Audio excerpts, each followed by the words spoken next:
Good morning, South Amboy Elementary School. Welcome to another Mindful Monday with Mrs. Masella. It is Monday, May 24th. End of May, my friends. Can't believe how quick time is going, but it is. So, as you can see, I'm reporting to you from the beach. No, it's not really the beach, but makes me happy to be looking at it. So, our breath this week is one that we've done before. It's called the bunny breath, and it's this time it's using all nose. So we're not going to be opening our mouth at all. You take your deep breath in, and then as you're letting your air out, as you're exhaling, it's quick, short breaths. So I'll show you what we mean by that. So you inhale in.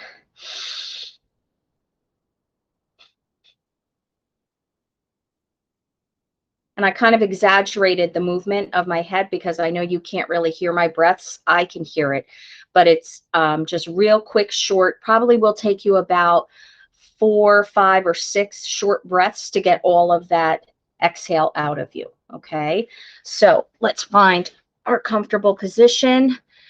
It's really good to be sitting up straight when we do our breaths, because if you're super slouched or if your body's, in a strange position, it's harder for you to fill up your lungs with the oxygen. Okay, so you want to try to be sitting up straight, feet flat on the floor, but just be comfy. You don't have to, feel like a soldier or anything like that. Relaxed, but sitting up straight. And remember, we're going to do 3 bunny breaths together. Are you ready? Let's go.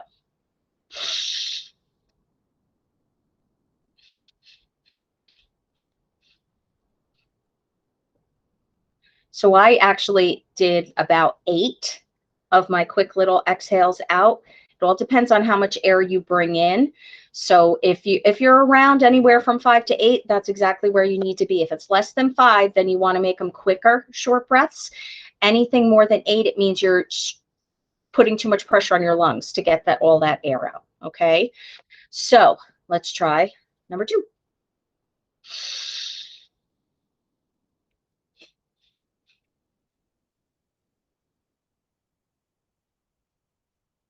And number 3.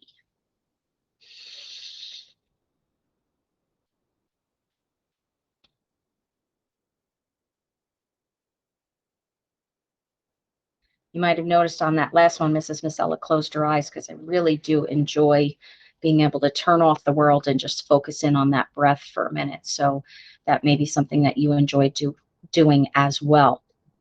So I actually just want to backtrack for a quick second, because I'm very grateful to actually Mr. Elson, who is our technology coordinator, and he knows all kinds of stuff about everything. And he shared with the grown-ups that May 21st was World Meditation Day.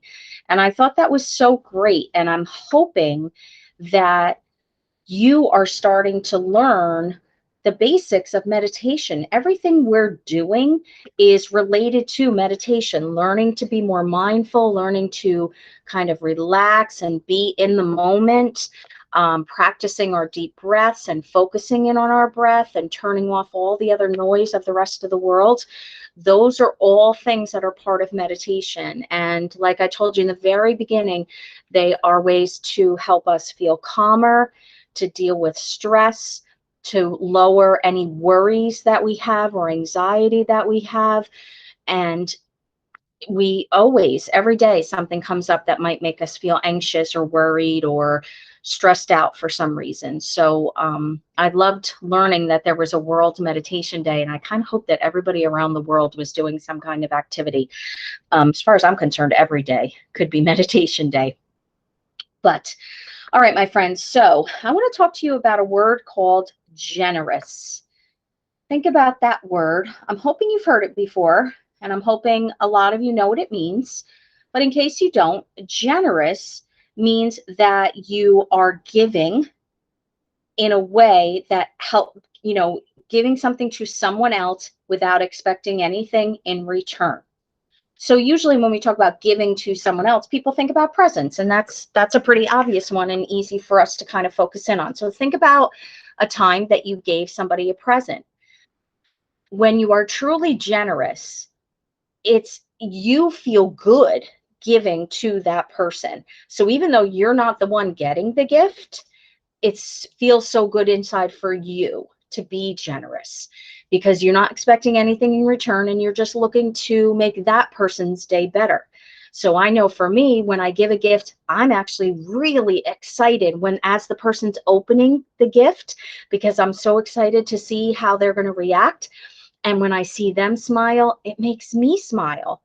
So next time you give a gift to somebody, I want you to think about that and pay attention to that because you may not have even ever realized it before. But true generosity is where you're making somebody else feel good by giving them a gift, but it actually ends up making you feel good too. So generosity doesn't just have to be about presents, though. That's the easiest example. But there's so many things that we can be generous with.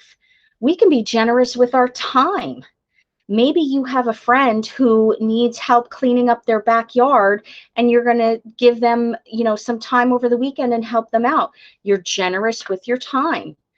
Maybe you're generous with patience. How many of you have brothers and sisters? Yup. How many of you get annoyed at your brothers and sisters sometimes? Yup. Well, if you can stay patient with them during those tough times, you're generous with patience.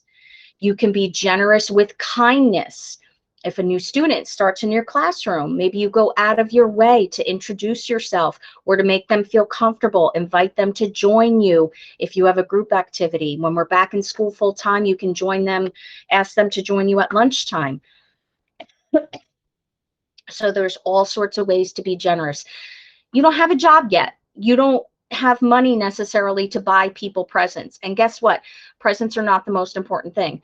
First of all, making presents is awesome. So we recently had Mother's Day. If you made the special ladies in your life a present, they love that even more. Moms, grandmas, stepmoms, anybody who's special in your life appreciates a homemade gift. But it doesn't have to be those actual gifts. There are so many other ways to be generous. Okay, so I want you to think about that. And the next time you have that opportunity to be generous, notice how good it makes you feel inside. Okay, so we get a benefit from being generous as well. So that's our statement this week.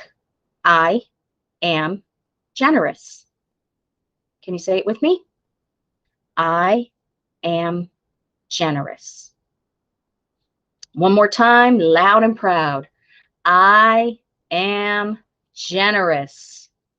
My friends, my challenge to you this week is to find 3 ways or times that you can be generous with 3 different people. So it might be somebody here in school, it might be somebody at home, it might be your friends, it could be out somewhere in a stranger. Here's an example of being generous.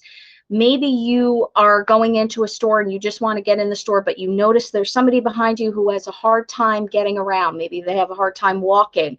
If you take that time to hold that door for them, you're being generous with time and with kindness.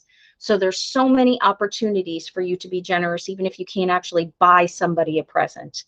Okay, so I want to hear about acts of generosity this week and focus in on how it makes the other person feel, but also how it makes you feel good inside.